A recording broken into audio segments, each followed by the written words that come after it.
Toda esta revuelta social comenzó el día 1 de octubre del 2019, cuando el Ministerio de Transporte decretó un alza para los servicios de metro y tren. Dicha alza se concretó el día 4 de octubre del 2019. El aumento era de 30 pesos. A simple vista nos parece una cifra insignificante, pero lo cierto es que el pasaje ya alcanzaba un valor de 830 pesos,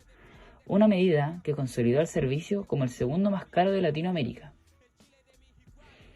Dicha alza fue lo que gatilló 2 semanas de evasiones masivas a la red de transporte subterráneo, lideradas por estudiantes secundarios, a lo que se sumaron adultos también. En consiguiente, el día 18 de octubre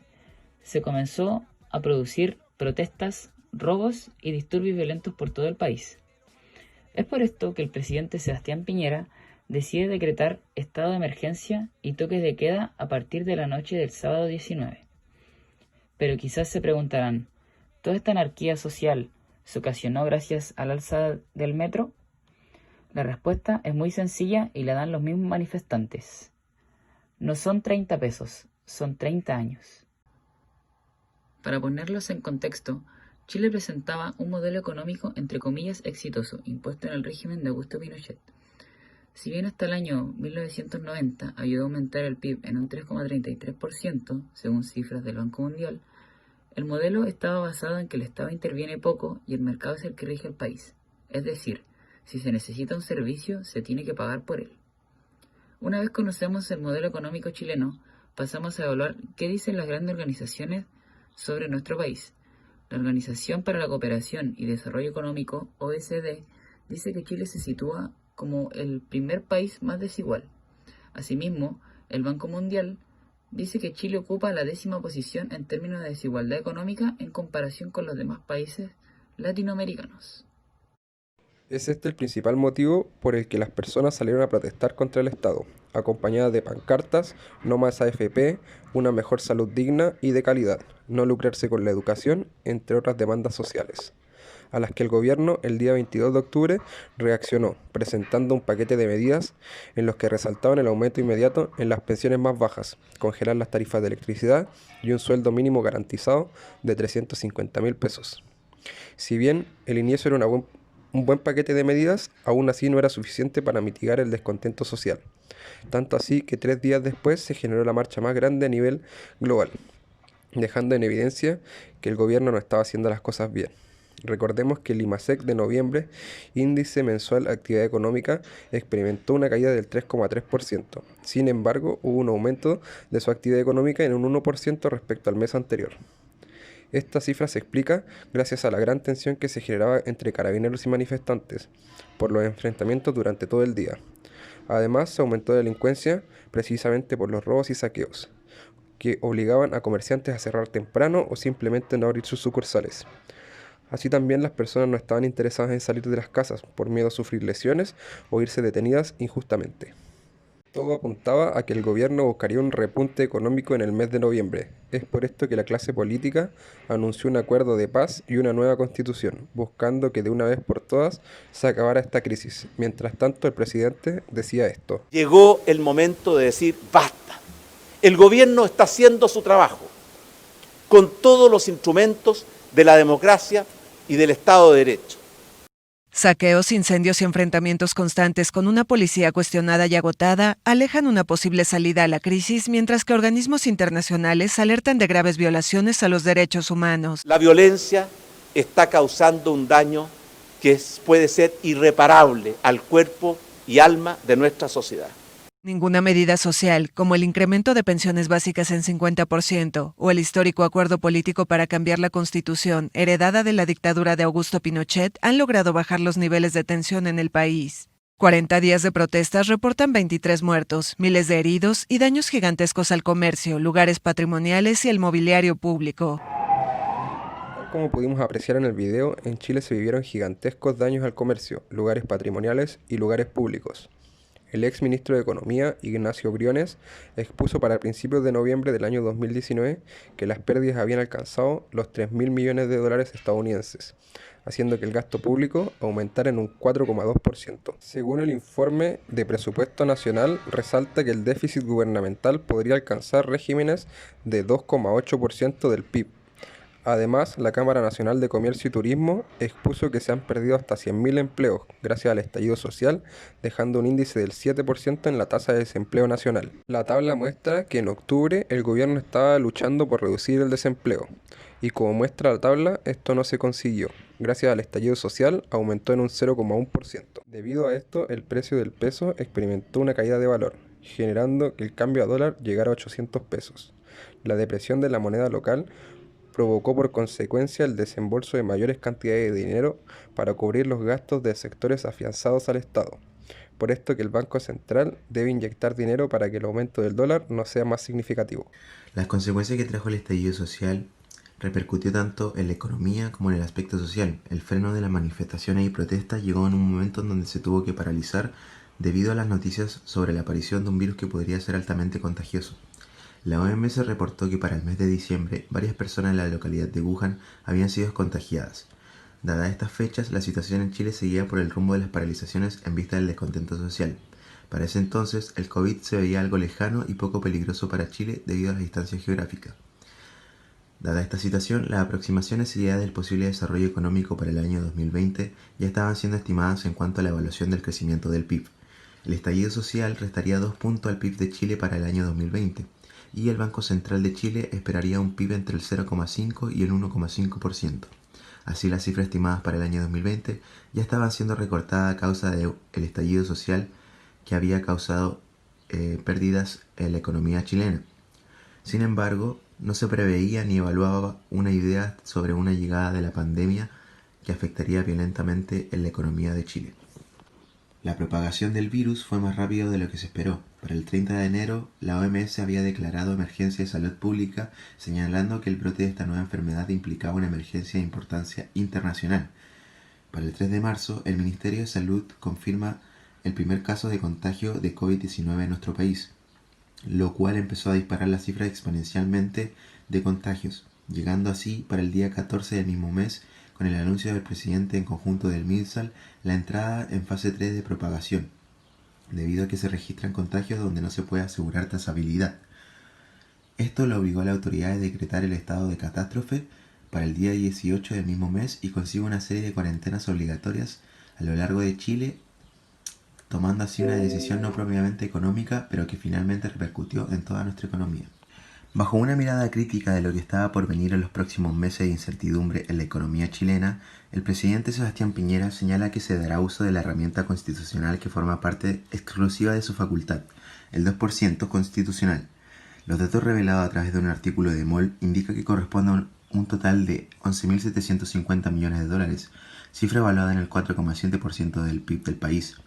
Tal herramienta tiene un objetivo de liberar recursos ante esta crisis, en donde se señala que el gobierno podrá dar uso de esta medida que contempla pagos no autorizados por ley en casos excepcionales, para atender necesidades emergentes de peligro para la seguridad nacional, destinando exclusivamente los recursos para mantener tales servicios que no puedan paralizarse en perjuicio del país.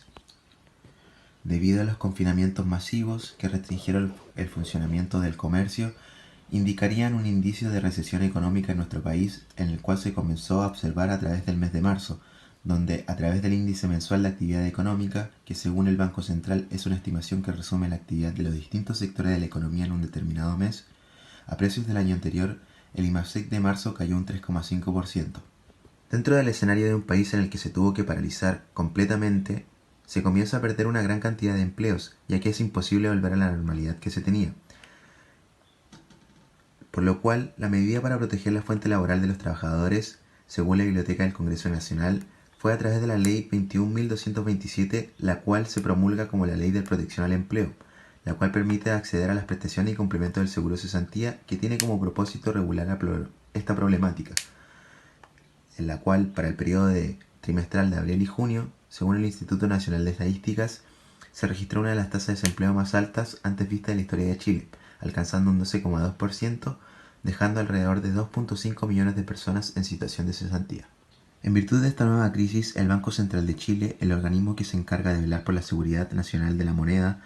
para evitar situaciones de inflación, comenzó a adoptar una serie de medidas que tuvieron como objetivos principales inyectar liquidez a la economía, fomentar el flujo del crédito y aumentar el impulso monetario para así reducir las pérdidas que ha traído consigo esta crisis sanitaria.